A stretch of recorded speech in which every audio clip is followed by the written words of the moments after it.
நம் தமிழர் மரபில் உருக்கு முறையில் புதிய தொழில்நுட்பத்துடன் உருவாக்கப்படுகின்ற அம்மன் டிஆர்ஒய் டிஎம்டி கம்பிகள் உறுதியின் அடையாளம்.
தேக்கு மரத்தில் பண்ணியிருக்காங்க.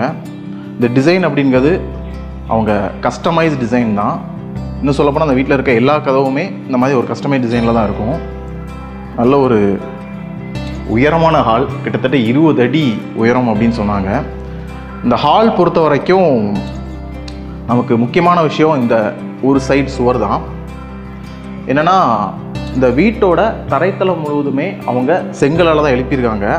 ஆனால் அந்த கல் அடுக்கு முறையில் மட்டும் சின்ன சின்ன மாற்றங்கள் பண்ணியிருக்காங்க. இது ஸ்ட்ரெச்சர் பாண்ட் அப்படிங்கிற முறையில் இந்த கல் அடுக்கியிருக்காங்க. இந்த ஸ்ட்ரெச்சர் பாண்ட் அப்படிங்கிறது உங்களுக்கு பார்த்தாலே தெரியும். இந்த கல் எல்லாமே ஒரு ரெயில் பெட்டிகள் மாதிரி அடுக்கியிருக்கும். அதுதான் இந்த ஸ்ட்ரெச்சர் பாண்ட். இந்த எக்ஸ்போஸ்டு பிரிக் வால்க்கு மேலே 3 கோட் கொடுத்துருக்காங்க. அது முதல் கோட் வாட்டர் ரிப்பலன் கோட், அடுத்து சீடர் கோட் கொடுத்துருக்காங்க. இந்த சீடர் கோட்டே 2 முறை அப்ளை பண்ணியிருக்காங்க. அதுக்கப்புறம் கடைசியாக பாலிஷ் கொடுத்துருக்காங்க. ஸோ அதனால தான் நம்ம பார்க்கறதுக்கு நல்லா பளபளன்னு இருக்குது. இந்த மாதிரி ஒரு எக்ஸ்போஸ்டு பிரிக் அப்படிங்கிறது ஒரு நல்ல ஐடியா. ஆனால் என்ன அப்படின்னா இது கட்டும்போது கொஞ்சம் காலவாசம் அதிகமாகும்.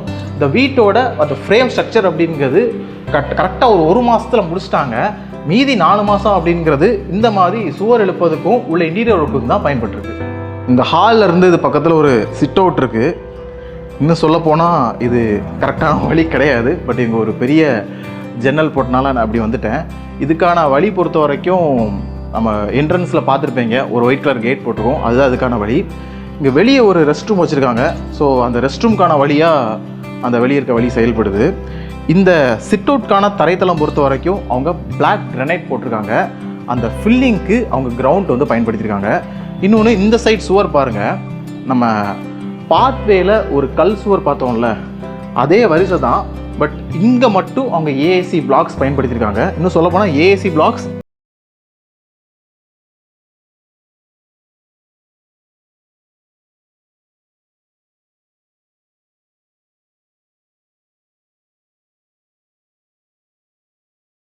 அடுத்தது அந்த வீட்டோட கிச்சன்.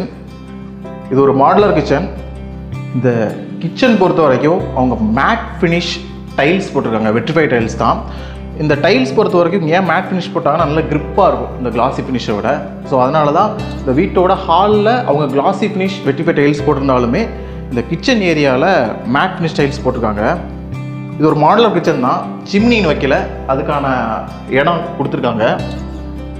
ஒரு 7x22 இதோட நீளம். நல்ல ஒரு நீளமான ஒரு கிச்சன் தான். இது வெறும் கிச்சன் மட்டும் கிடையாது, kitchen come open dining area. இந்த டைனிங் டேபிள் இங்கே போடணும் அப்படின்னு சொன்னாங்க.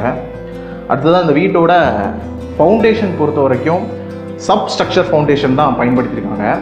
அந்த சப்ஸ்ட்ரக்சர் ஃபவுண்டேஷனோட பேஸ்மெண்ட்டில் இந்த பில்லருக்கு பதிலாக அவங்க ஐபீம் பயன்படுத்தியிருக்காங்க. அது பில்லருக்கு பதிலாக இல்லை, ஐபீமை அவங்க பில்லராக பயன்படுத்தியிருக்காங்க. பொதுவாக இது சூப்பர் ஸ்ட்ரக்சர் அப்படின்னா இந்த ஐபீமுக்கு பதிலாக காங்கிரீட்டே வந்துடும். பட் அவங்க அந்த காங்கிரீட் காலமுக்கு பதிலாக ஐபீம் பயன்படுத்தியிருக்காங்க.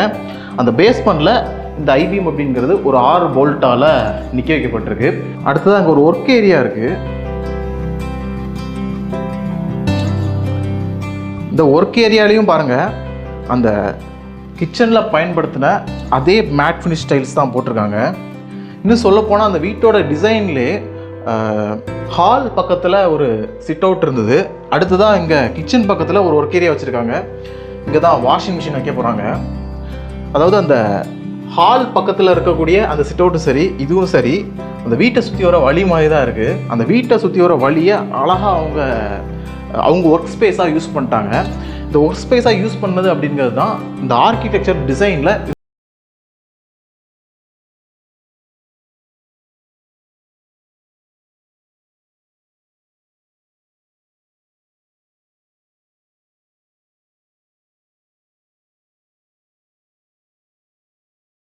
வீட்டோட மாஸ்டர் பெட்ரூம். இந்த பெட்ரூம் பொறுத்த வரைக்கும் 10x16 அளவு. இந்த வீட்டோட கிரவுண்ட் ஃப்ளோர் ஃபுல்லாகவே அவங்க செங்கல் பயன்படுத்தி தான் சுவர் எழுப்பியிருப்பாங்க. அதுலேயும் நம்ம ஹாலில் பார்த்தோம், அவங்க ஸ்ட்ரக்சர் பாண்ட் முறையில் அந்த செங்கல் அடுக்கியிருந்தாங்க. ஆனால் இங்கே பார்த்தீங்கன்னா இங்கிலீஷ் பாண்ட் முறையில் செங்கல் அடுக்கியிருக்காங்க. உங்களுக்கு பார்த்தா தெரியும் அந்த டிஃப்ரென்ஸ். ஒரு அடுக்கு இப்படி அடுக்குனாங்கன்னா அடுத்த அடுக்கு இப்படி அடிக்கிடுவாங்க. அடுத்தது அந்த படி பாருங்கள். இந்த படி பொறுத்த வரைக்கும் நார்மலாக காங்கிரீட்டில் போட்ட மாதிரி தான் தெரியுது. இதுக்கு அவங்க முழுமையாக காங்கிரீட் பயன்படுத்தலை. இந்த படிக்கான ஃப்ரேம் அப்படிங்கிறது ஸ்டீலில் தான் பண்ணியிருந்தாங்க. அதுக்கப்புறம் எம்எஸ் பிளேட்டை அப்படியே நல்ல ஹைட்ராலிக் மெத்தடில் படி ஷேப்புக்கு அப்படி பெண்ட் பண்ணி எடுத்துட்டாங்க. எடுத்துக்கிட்டு அதுக்கு மேலே சிமெண்ட் கலவை போட்டிருக்காங்க. இந்த படி பொறுத்த வரைக்கும் அவங்க பாத்வேல போட்ட அதே பிளாக் கிரானைட் தான் போட்டிருக்காங்க. இந்த ரைசருக்கு தரைத்தளத்துக்கு பயன்படுத்தின அதே கிளாசி ஃபினிஷ் வெட்ரிஃபைட் டைல்ஸ் தான் போட்டிருக்காங்க. இந்த வீடு பொறுத்த வரைக்கும் இந்த வீட்டில் லிண்டல் பீம் இருக்குது. ஆனால் அந்த லிண்டல் பீம் வெளியே தெரியக்கூடாது அப்படிங்கிறதுக்காக அதுக்கு மேலேயே அழகாக செங்கல் மாதிரி பிளாஸ்டிங் பண்ணிட்டாங்க. உங்களுக்கு நான் பார்த்தீங்கன்னா இதுதான் ஆக்சுவல் செங்கல், இது லிண்டல் பீம். ஆனால் அது லிண்டல் பீமாக தெரியக்கூடாது அப்படிங்கிறதுக்காக செங்கல் மாதிரி பிளாஸ்டிங் பண்ணப்பட்டது. ஆனால் வித்தியாசம் தெரியுது, பட் சூப்பராக பண்ணியிருக்காங்க. எங்கெல்லாம் கேப் கிடைக்குதோ அங்கெல்லாம் இடம் விட்டுருக்காங்க, பார்த்தாலே தெரியும். ஃப்ரண்டில் ஒரு சின்னதாக பூஜைக்கு ஒரு ஸ்பேஸ் வச்சுருந்தாங்க. அதுக்கு மேலே படி வர ஏரியாவில் கேப் வச்சுருக்காங்க. ஸோ ஒரு ஸ்டோரேஜ் அப்படிங்கிறதுக்காகவும் முக்கியத்துவம் கொடுத்துருக்காங்க. நம்ம பிரதர் வந்து கொஞ்சம் டிஃப்ரெண்ட்டாக பண்ணணும் அப்படின்றதுக்காக வேற ஒரு மோட் ஆஃப் ஸ்டைலில் பண்ணுங்க அப்படின்னு கேட்டனால சரி நாங்கள் வந்து சஜஸ்ட் பண்ணது நம்ம ஒரு ஸ்டீலில் போகலாம் அப்படின்றதுக்காக. ஸோ அதனால இது ஃபுல் அண்ட் ஃபுல் வந்து ஸ்டீல்லே நாங்கள் வந்து டிசைன் பண்ணியிருக்கோம். நார்மல் ஆர்சிசி பில்டிங்கில் வந்து எல்லாமே பில்லர்ஸ்லாம் காலம்ஸ் வர்றதுக்கு பதில் இதில் வந்து ஐபீம்ஸ் யூஸ் பண்ணியிருக்கோம். மேலே வந்து டெக் ஷீட் யூஸ் பண்ணியிருக்கோம். இது யூஸ் பண்ணுறதுனால இதோட ப்ளஸஸ் பார்த்திங்கன்னா வந்து மோட் ஆஃப் கன்ஸ்ட்ரக்ஷன் வந்து ரொம்ப ஸ்பீடாக இருக்கும்.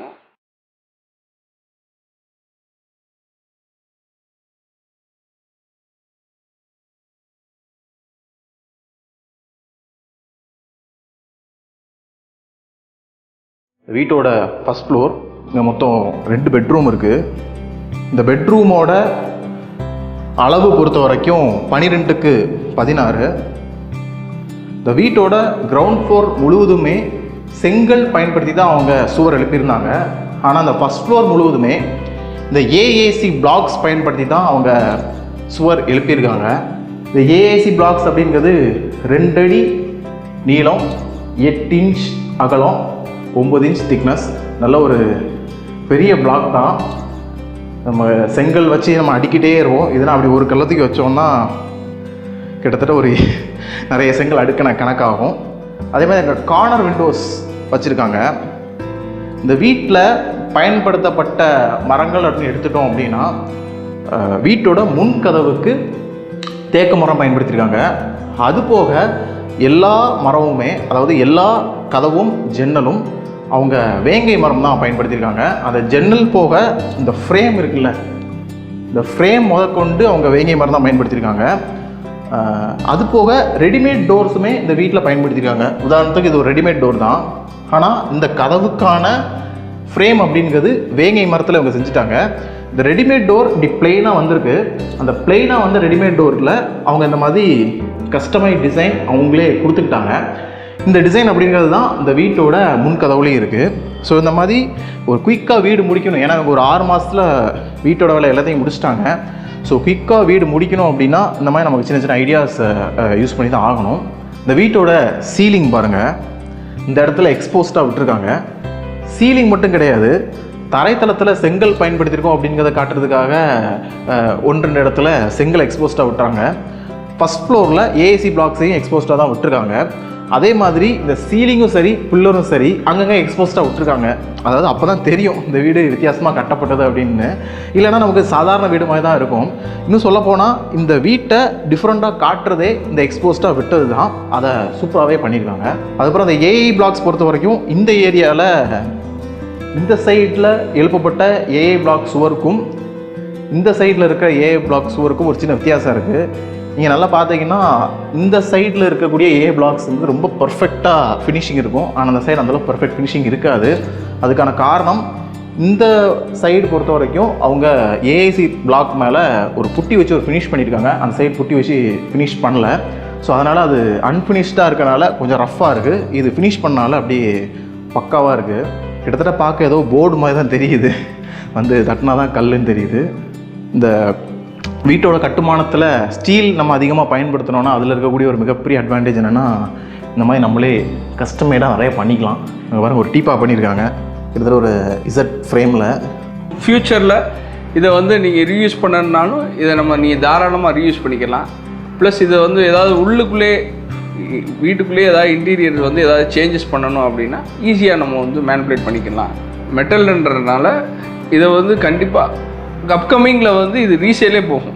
ஸோ அதை வந்து நம்ம ரீசேலும் பண்ணுறதுனாலும் பண்ணிக்கலாம், ப்ளஸ் வந்து இதை இன்னொரு இடத்துக்கு கொண்டு போய் எரெக்ஷன் பண்ணுறதுனாலும் பண்ணிக்கலாம். அதே மாதிரி இந்த பெட்ரூமுமே இதோட அளவுமே 12க்கு 16 தான். அதில் இந்த வீடு சாதாரண பில்லர் கிடையாது, இது ஐபீமில் பண்ண பில்லருங்கிறதுக்காக எக்ஸ்போஸ்டாக விட்ருக்காங்க. இது தெரியணும் அப்படின்ட்டு. ஏன்னா இது இல்லை அப்படின்னா அது கண்டிப்பாக தெரியாது, எந்த ஒரு டிஃப்ரென்ஸுமே தெரிஞ்சிருக்காது. அடுத்ததாக இங்கே இந்த பெட்ரூமில் இந்த ஜன்னல் மட்டும் ப்ரொஜெக்டட் ஜன்னலாக வச்சுருக்காங்க. ப்ரொஜெக்டட் ஜன்னலுங்கும் போது நம்ம அப்படி உட்காந்துக்கலாம். இது கொஞ்சம் நீளமாக இருந்தால் படுத்து தூங்கவே செஞ்சிடலாம்.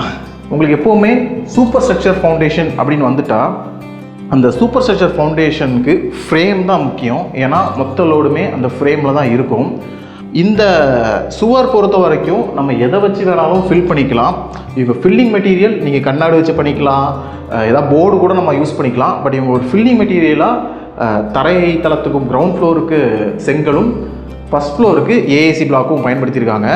இந்த ஒரு டிஃப்ரென்ஸ் அப்படிங்கிறது கூட உங்களுக்கு நல்லா தான் இருக்குது. நமக்கு ஃபஸ்ட் ஃப்ளோரில் இருக்கிறதுக்கும் இங்கே வந்து பார்க்கும்போதும் அந்த ஒரு பார்க்கறதுக்கு கொஞ்சம் டிஃப்ரெண்ட்டாக தெரியுது. இது பார்க்கும்போது இது என்னது அப்படின்னு சொல்லி கேட்க தோணுது. ஸோ அந்த வகையில் இந்த வித்தியாசம் தேவையாக தான் இருக்குது. அதுமாதிரி இந்த லைட்டிங்கும் பாருங்கள், டிசைனாக, அதே மாதிரி அந்த டிசைன் ஃப்ரேம் டிசைனும் பாருங்கள், ஒரு ஸ்டெப்ஸ் மாதிரி.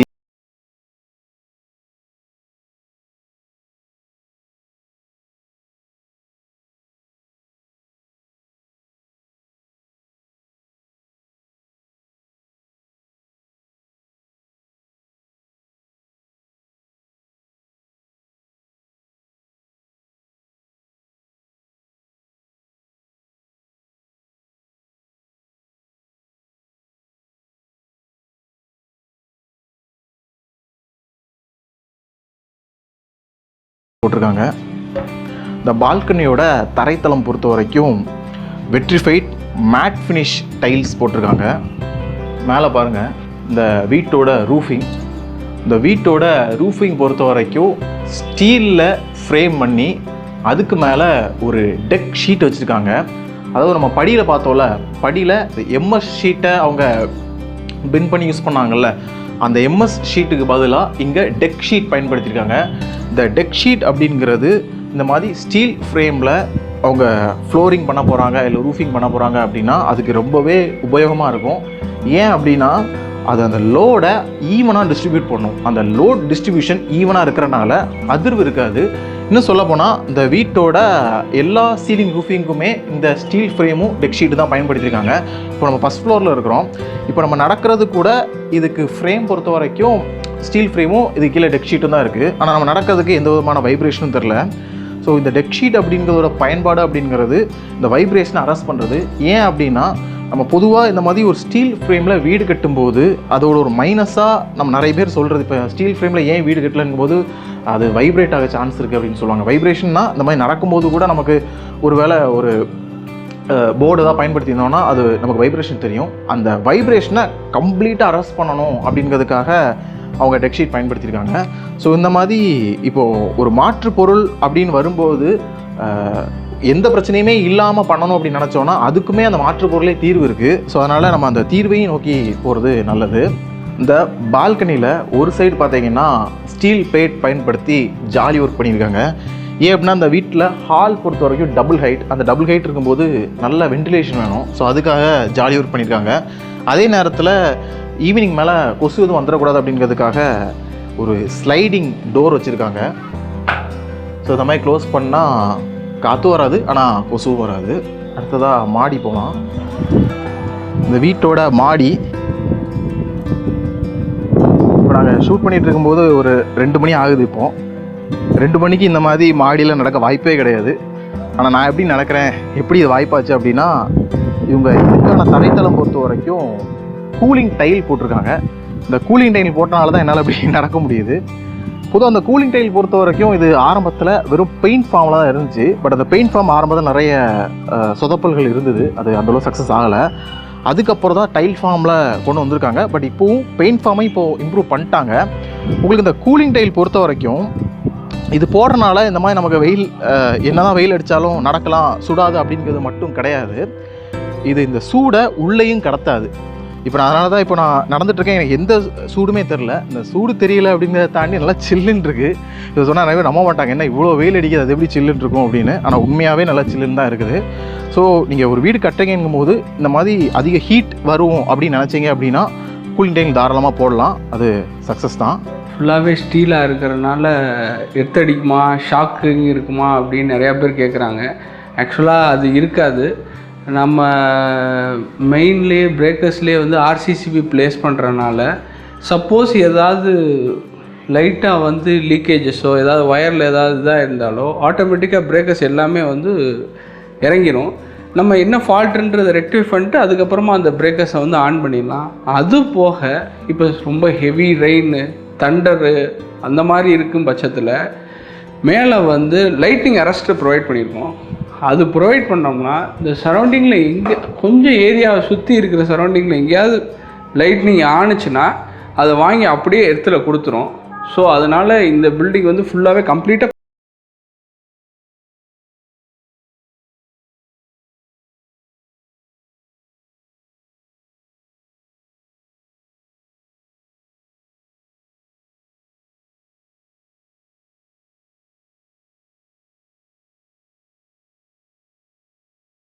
மொத்த ஸ்கொயர் ஃபீட் 1700, ஆன செலவு 55 லட்சம் ரூபாய். இந்த வாரம் பார்த்த வீடு கண்டிப்பாக உங்களுக்கு பிடிச்சிருக்கும் நான் நம்புகிறேன். இந்த மாதிரி இன்னும் பல வித்தியாசமான வீடுகள் நம்ம வீடு சீசன் 2 நிகழ்ச்சியில் உங்களுக்காக வர வாரங்களில் காத்துட்ருக்கு. ஸோ தொடர்ந்து இந்த நிகழ்ச்சியை பாருங்கள், ஆதரவு தாருங்க. நான் உங்களை அடுத்த வாரம் சந்திக்கிறேன். அதுவரை உங்களிடம் விடைபெறுவது உங்கள் Vishnubharath. Take care and bye. நம் தமிழர் மரபில் உருக்கு முறையில் புதிய தொழில்நுட்பத்துடன் உருவாக்கப்படுகின்ற அம்மன் TRY TMT கம்பிகள் உறுதியின் அடையாளம்.